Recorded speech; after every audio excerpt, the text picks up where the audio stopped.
সিম্বাজি বাড়িতে যাবে, মামার বাড়ি যাবে। আজকে যেতাম জানিস তো যাইনি। ভালো করেছো, গুড করেছো তুমি।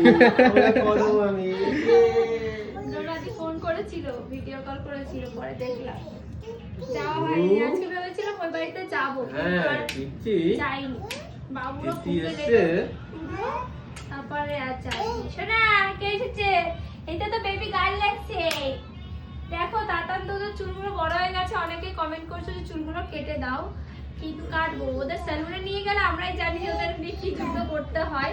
পর্যন্ত একবার চুল কাটাতে গিয়েও চুল কাটাতে পারিনি, সে এবড়ো খেবড়ো চুল কাটিয়ে নিয়ে এসেছি। ছেলেটাকে আমার যে কিরম দেখতে লাগছিল, তার জন্য ভেবেছি না এখন আর চুল কাটাবো না। একটু কষ্ট হচ্ছে ঠিকই, কিন্তু পরে কাটাবো। আমার সাথে যখন গেছিল তখন ভালো হয় চুল কাটিয়েছিল তোদের।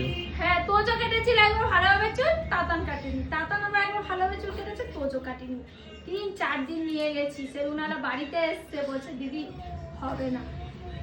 তারপরে যাই হোক হয়নি, এই জন্য এখন ভেবেছি আর কাটাবো না। ভেবেছিলাম সামনে জন্মদিন আছে, আগে কাটিয়ে নেবো।